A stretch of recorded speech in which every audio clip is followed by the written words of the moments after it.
Mapagpalang hapon po sa inyong lahat mga kaagapay. Muli nagbabalik ako po inyong lingkod, si Kaagapay Mark.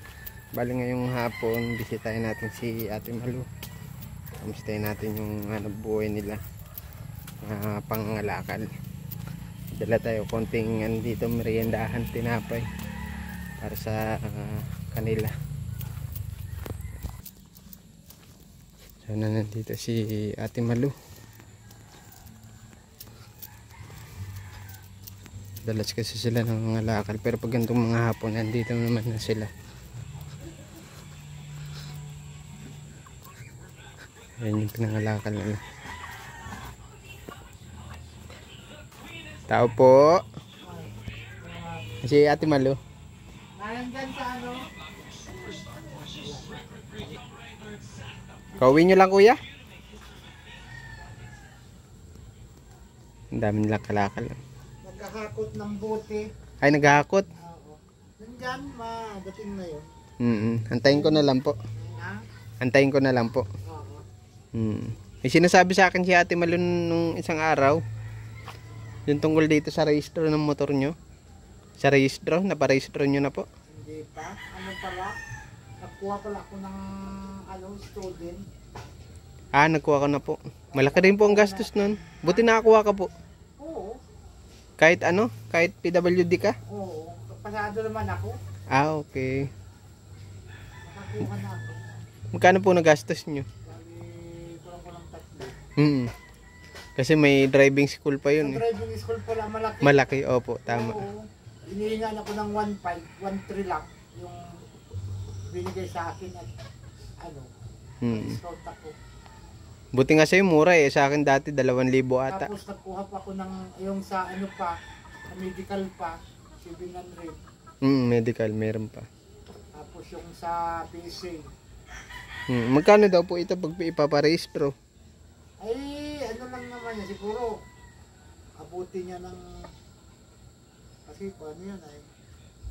Siguro abuti niya mga 2 yata. 2, 3, ganyan. May papel man yan. May papel man po. Meron. Kasi mayroon pag walang papel. Oo. Dadaan ka pa dun sa tawag dito. Kasi ang pang ko nga, unahin ko muna yung lisensya ko. Saka bago ko ipaparehistro yan. Para hindi na patago-tago sa pulis. Ano po? Nakukuha man ako ng student at mga 1 buwan at 3 araw, pwede ko na itong i-renew. Po, pwede nyo na. Magre-ready ka lang kahit... naman ito, hanggang 1 taon. Hanggang 1 taon naman ang po, hanggang 1 taon naman yan. Pag lagpas na 1 buwan, pwede naman na siya i-renew sa non-pro. Non-pro pwede na siya. Pwede na yun kasi lang naman, private lang naman eh. Para kako hindi mahirap pag nangayong tago. Siguro gagastusin na mga 6,000 pa. Pag-isin siya ngayon. Pinakalisin siya na. Anong oras kayo nakauwi kuya? Anong oras po kayo nakauwi? Kanina lang. Ready na nga yung nila. Ano po ito, pang bukas? Pang benta bukas? Oo, iniipon muna yan dyan. Ano na kilo ng karton ngayon? Mura lang ang karton ngayon eh, no? 3 piso. 3 piso. Kuha ko naman 2. Tubo ka piso. 2 piso lang ako. Kaya lang mabilis mo puno yung hauler mo pag puro ganyan Wala ka nang kikitain halos. Iniipon. Sabagay, ayos naman yung pag halimbawa medyo madami kang naipon. Nakakakuha na yung pangulam-ulam. Ang tinitipid mo lang kasi dyan, espasyo no? Para may mailalagay ka pa. Ang pinakamahal kasi dyan, mga tanso. Yan. Tanso, yero, bakal. Yan ang malaki ang tutubuin. Pag wala ay natural lang. Pag mga puti-bote lang, tapos plastic, tapos yung mga mga kumita ka naman doon, mga 300, ganyan, 400. Ito tinapay Tawagin mo sa mga apo ni Ate Malu. Bigyan mo si Kambal. Dito mo. Tawagin mo si Lula mo. Tawagin mo si Lula mo nandun sa tindahan. Ako na iyo. Pinare-repair lang nila itong panghanap buhay nila paunti-unti. Para at least may pinagkakakitaan sila. Sipag naman ito mag-asawa, si Ate Malu sa si Kuya Ramil. Talagang nabaldado lang si Kuya Ramil noon. Gawa nung sakit niya. Kaya nagkalakal na lang sila. Dati nagtitinda si Ate Malu ng isda. Dati Kuya Ramil nagtitinda kayo isda bago kalakal. Ano ko sa isda, wala. Walang tinutubo, tapos kung minsan inugurutang pa. Kaya sabi ko, ayaw ko na. Pag siningil mo, galit pa. Oo. Saka wala kang, may storage ka ba nun, ng mga isda mo? Oo, yung cooler. Cooler dati kaso magastos si yelo. Sa bagay, ang isang naman karga, halimbawa 10 kilo ay na 2 araw man. Sa cooler. Yung mga yelo ng pang isda talaga. Yung mga bloke. Yung bloke galing Mercedes. Kasi pag mabili ka dito, mahal na, 5 piso ng isang. Oo, 5 piso isang yelo. 50 pesos mo, ang dami na. Yeah. Biyakin mo lang.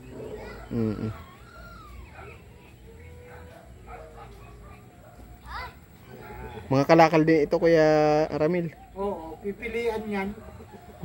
Pili yun. Mga plastic? Hindi. Plastic saka yung karakarton. Kasi galing man doon sa may gawaan ng motor. Okay. Mga may bakal yan. Ano yung binigay na lang? Pinipick up namin doon sa suki namin. Binibigay na lang? Oo, tapos binabayaran pa kami ng 300. Mas maigi Oo. Kaya lang yung mga waste niya, mga kadumi Wala man na ata mga langis yan? Wala man. Pipiliin mo lang talaga. Tapos yung iba, susunogin.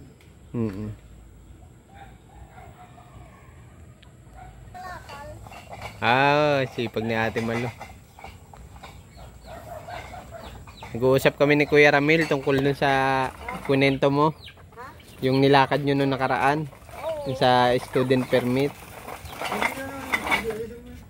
Pero at least meron na Mayroon ako kakaso lang yung naano ni sa yung sa kalakal na idagdag pa doon. Pinandagdag pa. Oo. Kasi mahal na talaga magparehistro ngayon. Kulang higit. Dati kasi wala yung wala yung driving school Oo, dati wala. Yun ang yun pala ang pinaka yung malaking babayaran mo sa driving school. Kala ko ba kayo? Wala. Lang. Lahat ng lakarin may papel, bayad. Bayad yun. Wala kaming na hindi bayad. Yung binigay sa amin ni 3 araw namin Kuya Mark na pinaglakad. Yung yung sa student permit. Oo, maghapon. Kaya 3 araw kami hindi nakakalakal kasi yun ang gusto namin matapos. Para kako walang na. Tuloy-tuloy Kaya lang ito na lang problema nyo Yun naman yung malaki. Unahin ko muna yung inuna ko lang siya yung sa kanya. Yung ito na naman. Kasi hindi Malaki-laki din magagastos diyan. malaki Kuya Mark ang magagastos dito. Sabi ko ay kako kaming tulong sa mga nanonood na kasi kung may hindi namin kaya. Kasi hindi kaming tulong na Nagastos nyo pa yung pampuhunan nyo. Oo, kaya sabi man ni Kuya Jim, ibabalik na yun ni Sister Fred. Kung nanonood ka po, salamat po. Kasi natapos na po yung 2,000 mong binigay, dinagdagan namin. Kasi po, pangangapital po yun namin, namin para makita mo yung pinapalakad sa amin. Kaya natupad na po. Ay naano na naman namin itong motor, maanuhan po kasi Para hindi na kayo patago-tago para hindi na kayo mahabol-habulan. Kasi pag nahuli kayo niyan, pag nakatsyempo kayo na hindi kayo pagbigyan, impound yan. Ayun pa, iniyakan ko nga rito, 2 beses na ito Kuya Mark na Nahuli. Puno-puno ito, ay nagkataon talaga nagdadakipan. Puno-puno ito ng kalakal. Sabi ko, nasaan ang nito kasi wala silang patawad Doon kami nagkadaan.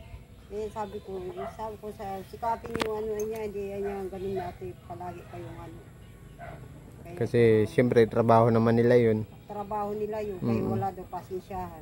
Kaya ang gawa namin, diyan lang kami sa namin na walang huli. Diyan lang kami sa walang pero sa mga highway din na kami na tago-tago. Ayan, pambenta yan bukas Ate Malu. Oo, yan po, mga ano.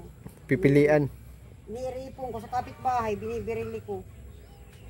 Kasi sa umaga Kuya Mark, natupad ako. Sinali ako sa duli. Mm. Oo, ay kung ano ang mapipiyot na yung 6 to. Kung hindi daw December, November. Di meron ako inaarantay. Ay sa hapon ako makalakal. Kaya sa umaga, 4 na oras. Madilim pa, nandun ako sa gamasan. Sa tupad. Oo, sa tupad. Eh mabuti ka ako may inaarantay ako. Pambili ko yung bigas. Pambili ko yun ng pangdagdag ko dito ano. Kahit ka ako, ano, mabilis lang baga ang buwan, ano. Tama. May inaarantay ka ako. Kaya, dalawa kami yung anak ko, yung ina ni Kambal. Hindi ko na hinindihan. Basta nagising lang ako sa umagang madilim pa. Balot na ako pagama. Yun, karagyo na ano ko, kung sobrang gamgam, taas ng damo. Mapapunta kami sa damuhan din sa barangay. Kaya hirap pa nga ng ano, sabi ko, isikap ko na lang bagang ano. Kahit ako ng trabaho. Para at least may inaasahan ka na makakukuha din ano po, kahit may pa paano. naantay ako. Kasi pag nakuha ko mo yan, pambili ko yung bigas. Pandagdag ko yung ano, sa mga bata, lawan. Ilan nga yun nag-aaral mo Ate Malu? 3? Si grade 11, grade 8, si Mariel, si Stephanie. 3. Kuya Mark ang ano, 300 sa isang araw. Minsan pa namin, mayroon kami nitong mabili akong ganito project ano. Sabay-sabay Kaya, pagkain nyo pa ano po. Kaya ano pa ni ako ma-maintenance ng gamot niya. Kaya sabi ko sa inyo, kaya gulay-gulay na lang ako, nagugulay nga akong malunggay. Mayroon akong balik akong nabigyan man ako yung isang araw ni Kano ng bigas. Yung paubos na siguro nasa 4 na kilo. Ni Kuya hindi nalaman ako dito. Sabi ko, nung nadami talaga yung sa motor. Para ako ito ang hanap buhay ko baga. Tuloy-tuloy ano po. Oo, tuloy-tuloy. Ayoko bagang Kaya gusto ko mapapilan. Kaya nuna ko para hindi ka nakakabakaba dyan sa daan ano po. Nandiyan ka ako may huli. Hahanap kami lusutan. Ay wala man lulusutan. Hindi man sa lahat ng oras ay pakiusap baga. Tama po. Kaya sabi ko ito ang gusto kong may ipapakita kami. Kaya sabi ko matakan ang ano dyan sa motor. Sa tao mayroon na. Kaya sa motor. Baka may Kaya yun ang gusto kong ihingi ng silak na kong puso dyan sa mga nuninig sa akin. Sana po, tulungan mo po niya ako. Mag-anuan po ang papel namin sa po pang allowance po ng mga anak ko. Kasi po nagsobrang mura na po ang kalakal, kaya tinatyagaan ko lang po. Minsan namumulot na lang ako. Kaya katulad na po ng mga anak ko nag-i-reskwela. Ay nagbabarbecue pa baga ako Kuya Mark yan sa hapon. Siya po. Kanina hindi ako nagbarbecue kasi nabagod yung katawan. Pero sa lalong pinunta ng aba ni Papa, hindi ba may barbecue doon? Ano ko pa yun anak ko, misip ako, dugong na lang tayo. Napunta pa ako doon paghapon. Hindi kami ako bukas na. Kasi sa sakit ng ng pala, asada. Kakabuhat. Ingat-ingat din natin baka mapasma ka naman. Ingat sa huwag magpaulan. Hindi ako makaligo na kasi pagod na yung katawan. Nabagsak na ako, sabi ko mabarbecue pa, wala na tayo sa oras. Kaya kung bukas na naman, kaya ako bukas pang delivery to asikasuhin ko.